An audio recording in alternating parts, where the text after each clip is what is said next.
મારા વાલા પ્રિયો, ઈશુના નામમાં હું શુભેચ્છાઓ પાઠવું છું। આ મલેશિયાના પેનાંગમાં સ્થિત એક સ્થળ છે અને આ ખૂબ જ એક સુંદર પર્વતીય પ્રદેશ છે। હું ત્યાંથી તમારી સાથે વાત કરી રહ્યો છું। પરમેશ્વરની રચના તે કેટલી અદ્ભુત છે। તમે જોઈ શકો છો, પેનાંગના દરિયાકાંઠાના પ્રદેશો અહીંથી ખૂબ જ સુંદર દેખાય છે। હું તેના એક ભાગમાંથી તમારી સાથે વાત કરું છું। આ પર્વતીય વિસ્તાર છે, ઘણા પ્રવાસીઓ અહીં જોવા માટે આવે છે। જો તમે મલેશિયામાં આવો, તમારે પેનાંગ આવીને આ સ્થળ જોવું જોઈએ। ખૂબ જ સુંદર સ્થળ છે। ઠીક છે, આજે પ્રભુ શું કહે છે? નિર્ગમન તેના 34 અધ્યાયના 10મા વચનમાં તમે જુઓ, તારા સંબંધી જે કામ હું કરવાનો છું તે ભયંકર છે। પ્રભુ તમારી તરફ જોઈને કહે છે, મારા પુત્ર પુત્રી, જે કાર્ય હું તમારા માટે, જે કાર્ય હું તમારી સાથે કરવાનો છું તે ભયંકર છે। એટલે કે ભયંકર કાર્યો કરનાર પરમેશ્વર। એનો અર્થ એ નથી કે આપણને ડર લાગે એવા કાર્યો પરમેશ્વર કરશે, તેવી વસ્તુઓ કરશે કે આપણને આશ્ચર્ય થશે, આવું કંઈ થઈ શકે છે? શું પરમેશ્વર આવા કાર્યો કરી શકે છે? આશ્ચર્ય પામશો। તે કોના દ્વારા કરશે? તમારા દ્વારા। તે કહે છે તે તમારી સાથે રહેશે અને તમારા માટે તે કરશે।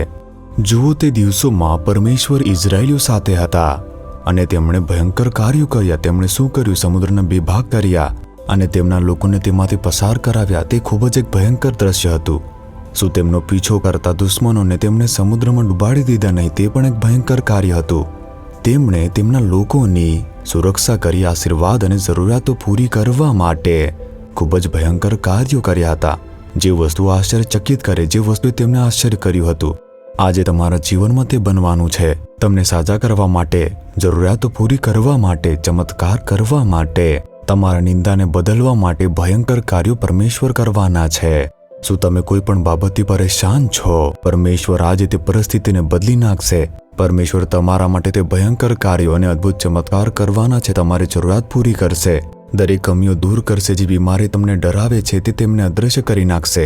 તમારા વ્યવસાયમાં એક આશીર્વાદિત માર્ગ ખુલવાનો છે। તમારા સેવા કાર્યમાં સારી વસ્તુઓ બનવાની છે। તમે ગમે તે બાબતમાં ચમત્કારની અપેક્ષા રાખતા હોવ, તમે આશ્ચર્યચકિત થશો। એવા કાર્યો પરમેશ્વર તમારા જીવનમાં કરવાના છે। શું તમે વિશ્વાસ કરો છો?